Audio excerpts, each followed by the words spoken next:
लाहौर कलंदर का ये स्क्वाड मेरे सामने है। राजा साहब और अहमद सईद साहब, अगर ये प्लेइंग 11 की बात कर ली जाए कि इसमें से कौन कौन से सिलेक्ट हुए, सप्लीमेंट्री में हमने देखा सैम ब्लिंग्स है, पिछले साल भी हमने देखा खेला है और काफी हद तक नुकसान पहुंचाया लाहौर कलंदर की टीम को। टॉम करन जो है ना जनाब, इससे पहले हमने इस्लामाबाद की तरफ से इन्हें खेलता देखा, लेकिन इस दफा सप्लीमेंट्री कैटेगरी में।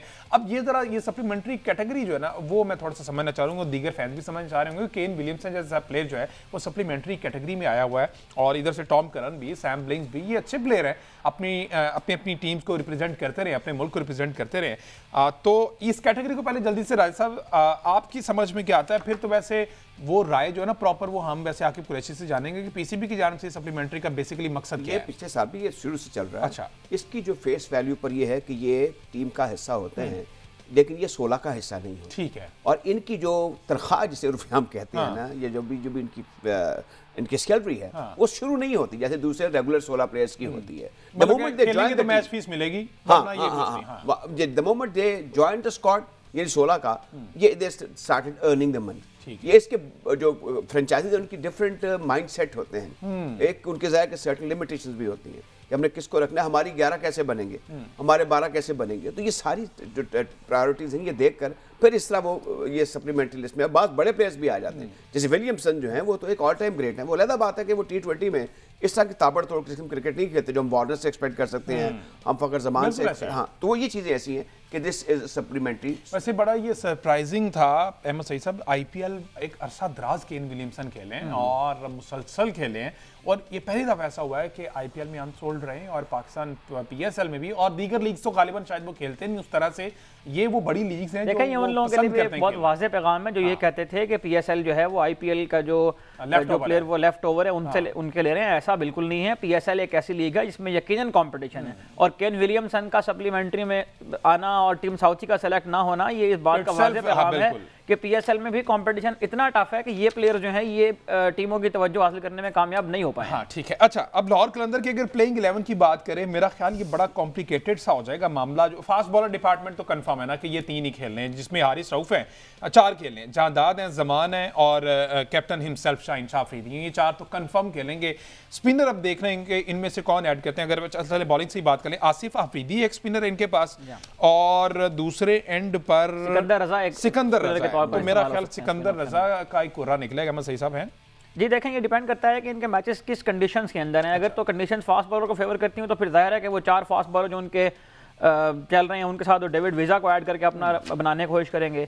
इसमें यकीनन जो राशिद खान है उसकी कमी इन्हें महसूस होगी। अब सवाल ये पैदा होता है कि राशिद खान के 4 ओवर सिकंदर रजा से ही करवाएंगे या 2-2 करके डेविड वीज़ा से भी करवाए जा सकते हैं, सिकंदर रजा से भी करवाए जा सकते हैं। आसिफ अफरीदी जो है वो कंडीशनल बॉलर हैं, वो कंडीशंस देखनी पड़ेंगी जहां उनको इस्तेमाल किया जाएगा। बॉलर हैं आसिफ जी, बिल्कुल प्रॉपर बॉलर हैं। आसिफ अफरीदी का प्रॉब्लम लेकिन ये है कि देखें बॉलर जो है वो अगर मुस्तकिल क्रिकेट खेलता आ रहा हो तो वो कंफर्टेबल होता है इस तरह के बड़े इवेंट में और इंटरनेशनल प्लेयर जहाँ पर खेल रहे हो वहाँ पर उतरने में। तो आसिफ अफरीदी को एक लंबा अरसा हो गया क्रिकेट खेले हुए, तो मेरा ख्याल है कि यहाँ पर वो जिस कॉम्बिनेशन के साथ जाने की कोशिश कर रहे हैं वो यकीनन ये है कि डेविड वीज़ा और सिकंदर रजा को ही स्क्वाड का हिस्सा बनाया जाए, क्योंकि ये दोनों बैटिंग भी साथ कर लेते हैं बहुत अच्छी और ये दोनों फील्डिंग भी बहुत अच्छी करते हैं। और T20 क्रिकेट में समटाइम्स ऐसा होता है कुछ मोमेंट्स के ऊपर फील्डिंग बहुत ज़्यादा मैटर कर रही होती है। तो ये 2 चीज़ें हैं जिनकी वजह से आसिफ अफरीदी के ऊपर डेविड वीज़ा, और क्योंकि 16 ओवर तो इनके जो है वो तो आप समझ लें कि बुक हो गए हैं। 4 शाहीन ने कराने हैं, 4 जमान ने, 4 जहादाद ने और 4 हारिस रऊफ ने। तो बाकी जो 4 ओवर है वो मुझे ये लगता है कि 2 ओवर सिकंदर रजा से करवाए जाएंगे और 2 ओवर जो है डेविड वीज़ा से करवाए जाएंगे। साहब, व्हाट्स योर ओपिनियन? मेरे ख्याल में जो आपने फास्ट बॉलिंग का वो तो जाहिर है कि चार्जेस का आपने जिक्र किया है वो they are very much there. Beside they are few जो मेकशिफ्ट स्पिनर भी हैं, रेगुलर स्पिनर भी हैं। अब देखिए, अगर ये टॉम करन को खिलाते हैं तो वो भी फास्ट बॉलर है। इन केस अगर मेरा नहीं ख्याल हारिस रऊफ को कभी ये बार करें या जहादाद को बार करना पड़ जाए तो मेरे ख्याल टॉम उसको रिप्लेस कर सकते हैं। जहादाद को बार इसीलिए करेंगे कि वो बड़ी फ्लो में है इस वक्त। मैं कल को देख रहा था, हिट अच्छे कर लेता, हमने लास्ट पीएसएल में देखा है वो और बड़ा अच्छा वहाँ पर परफॉर्म भी किया है बांग्लादेश लीग में। तो इसमें लेट्स होप। और एक और मैं आपको बात बताऊं कि इसमें जो हम बातें करें इसमें बड़े प्रोज एंड कॉन्स हैं। The moment the activity started, बाज़ औक़ात वक्ती तौर पर जुज़वी तौर पर कोई फिटनेस के इश्यूज हो जाते हैं और ये होंगे क्योंकि जितनी एक्सेसिव क्रिकेट हो गई है इसमें आप जो हमें फेस वैल्यू पर जो पेपर पे टीम नजर आ रही है उससे मुख्तलिफ भी हो सकती है, स्ट्रेटजी और तरह की हो सकती है, कंडीशंस और तरह की हो सकती है। आप देख लें ये जो PSL है ये साल के उस हिस्से में खेली जा रही है जो कि आमतौर पर पिछले 9 गर्मी का आगाज हो चुका होगा। डेफिनेटली गर्मी हो चुकी होगी और इसमें बड़ी चीज़ों को देखना पड़ेगा मेरे ख्याल में कीपिंग इन व्यू ऑल जो इनके बैट्समैन भी हैं, आप देखिए इनकी बैटिंग भी कितनी शानदार है। जैसे कि आप फास्ट बॉलर का जिक्र कर रहे हैं, इंक्लूडिंग फखर जमान, डेरिल मिचेल, मतलब अच्छा मुझे ओपनिंग पेयर बताए ना, फखर के साथ ओपन कौन करने जा रहा है? अहमद सईद साहब आपके नजदीक लगता है कि अब्दुल्ला शफीक? अगर तो आप रिसेंट परफॉर्मेंस को देखें तो अब्दुल्ला शफीक के साथ तो नहीं वो ऑप्ट करेंगे, लेकिन अगर राइट और लेफ्ट का कॉम्बिनेशन बनाने में जाएंगे तो फिर यकीन अब्दुल्ला शफीक। लेकिन इसमें सवाल ये है कि अगर वो सैम बिलिंग्स को नहीं रखते हैं तो कुशाल परेरा को खिलाना इसलिए मजबूरी है कि वो विकेट कीपिंग भी करते हैं, तो फखर जमान और कुशाल परेरा की ही ओपनिंग जो है वो बनती हुई नजर आ रही है। अब्दुल्ला शफीक अगर खेलेंगे तो वन डाउन के पोजीशन पर। अच्छा वैसे राज साहब ये मोहम्मद अखलाक जो है ये भी विकेट कीपर बैटर हैं और इन्होंने भी कोई एक आधा टूर्नामेंट अच्छा खेला डोमेस्टिक लेवल पे, तो ये खासा फिर मुश्किल हो रही है वैसे सिचुएशन पिक एंड चूज में। बॉलिंग तो सीधी सीधी है लेकिन बैटिंग में मसला आएगा। फखर से ओपन करवा लिया साथ, या तो कुशाल परेरा आएंगे या फिर अब्दुल्ला शफीक। तीसरे नंबर पर मुझे लगता है कि भेज देंगे डेरिल मिचेल को। अच्छा by the way, you know who is the head coach of Lahore Qalandar? हाँ ये सरप्राइज ये जो है ना, ये कोई मेरे ख्याल को गोरा इन्होंने हायर किया, आकिब जावेद साहब वेरी बिग नेम, इस वक्त ज़हन में नहीं आ रहा। बहरहाल ये कि उन्होंने इस्तिफादा करना है और ये बड़े अच्छे प्लानर हैं। देखिए इन्होंने ये जो लाहौर कलंदर की टीम मैनेजमेंट है, ये जो इनके मालिकान अभी तक अपने सारे कार्ड शो किए नहीं है लाहौर कलंदर ने। हाँ तो नहीं, बट कोई मीडिया में बहुत बड़ा नाम फ्लोट कर रहा था। हाँ जी बिल्कुल, वो हैं गोरे कोच, इन्होंने एक हायर किए हैं, मुझे यकीनन अभी आ जाएगा नाम ज़हन में, आकिब जावेद साहब, चूँकि अब वो हेड कोच हो गए हैं। वैसे तो ये टर्म्स कंडीशन होती है मेरा ख्याल, मिसबाह हक भी तो दोनों टाइम वो करते रहे, उस टाइम की मेरा ख्याल सैलरी पीसीबी से नहीं लेते। वो जो आपने बड़ा अच्छी बात की है, मैं ये कॉन्फ्लिक्ट ऑफ इंटरेस्ट है।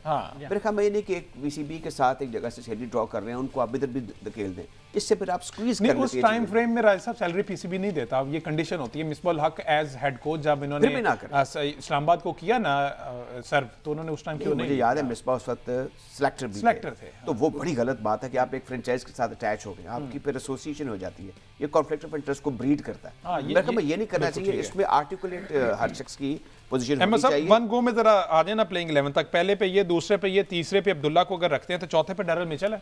ये चौथे नंबर पे जाहिर डेरिल मिचेल अब ज्यादा क्रिकेट जो है वो नंबर 4 पर ही खेलते हैं, खासतौर पर ओडीआई क्रिकेट के अंदर। और डेरिल मिचेल के बाद जाहिर है कि इनको ये सहूलत मुयसर है कि इनके पास आसिफ अली भी हैं, डेविड वीज़ा भी हैं, ये सारे हार्ड हिटर हैं। तो मेरा ख्याल है कि ये नंबर 4 पे डेरिल मिचेल के साथ जाएंगे। नंबर 5 पे अगर ज़्यादा ओवर खेलने में कामयाब होते हैं डेरिल मिचेल और अब्दुल्ला शफीक, और ऊपर के नंबर 4 तो फिर जाहिर है कि इन्होंने यकीनन 15वें-16वें ओवर में उनको आसिफ अली को फील्ड में उतार देंगे। उसके बाद डेविड वीज़ा जो है वो खुद आ जाएंगे। उसके बाद आप यकीनन देखेंगे कि शाहीन अफरीदी जो है वो अगले बंदे को रोकेगा, खुद बल्ला लेगा। के सारे मैचेस नहीं खेले, बेन डंक भी उधर खेले, अब इसको थोड़ा सा मेरे ख्याल में पिछली बार तो सारे मैच खेले थे जी। नहीं वीज़ा, डेविड वीज़ा पिछली बार पूरे मैच नहीं खेल पाए, मेंटोर टाइप बना दिया गया था, मौजूद थे उसमें डग आउट में, लेकिन जरा मेंटोर मुर्शद कहते हैं ना, तो मुर्शद का साथ जो है ना छोड़ा नहीं। बेन डंक को भी चलते टूर्नामेंट में जरा रेस्ट डेविड वीज़ा के बगैर कॉम्बिनेशन देखें तो 5 नंबर पे गलियां, वो आपने सरफराज का जिक्र नहीं किया। देखें वो कोयटा की दफा करते हैं ना, जरा कोयटा पे आने दें, क्योंकि ये अब ये जो है ना हमारे बाद अब महफिल में अफसाने बयां होंगे, उनकी भी बड़ी एसोसिएशन रहेगी। मेरे ख्याल में क्रेडिट देना होगा जो मालिकान है उनको भी, कि उन्होंने के साथ काफी लॉयल्टी दिखाई, काफी प्यार मोहब्बत दिखाया उनको लेके साथ। मेरा ख्याल कि सरफराज अहमद चूंकि अब मेंटोर भी बन चुके, डोमेस्टिक चाहे खेल रहे हैं, लेकिन अब उनको उसूली तौर पर खुद भी अपने आप को ड्राफ्टिंग में रखना नहीं चाहिए था। आप टीम से कहते, मेंटोरशिप के लिए कहते, कोचिंग के लिए कहते, और बहुत सारे रास्ते निकल जाते हैं। ड्राफ्टिंग के लिए अपने आप को रखना और फिर वहां पे सिलेक्ट ना होना किसी भी टीम, अपनी ही टीम से सिलेक्ट ना होना, चाहे वो कप्तानी भी की हुई है, तो मेरे ख्याल ये आप मशहूर है कि आप बड़ी मसाले वाली बातें करते हैं। अहमद शहजाद की स्टेटमेंट को आपने कहीं घास ही नहीं डाला। देखें अब वो ये कह रहे हैं कि मेरे नाम को एक्सप्लॉइट किया, मुझे कैश किया गया है। जरा ये इस पे आप भी बात करें। सर, मैं समझता हूं प्रोफेसर अहमद सईद ये देखिए राजा साहब, मेरा ख्याल है कि ये मौजूआत वो हैं जिनको अगर 1 बाय 1 छेड़ेंगे तो फिर उनका ज्यादा मजा आएगा, हम उनके ऊपर बात कर भी सकेंगे। जहां तक अहमद शहजाद का ताल्लुक है, मेरा ये ख्याल है कि अहमद शहजाद कि इस बात का वजन इसलिए मालूम नहीं होता कि अहमद शहजाद ने कौन सा PSL में रन के अंबार लगाए हैं। मैं वैसे एक बात बताऊं, हमने ये बात कर ली है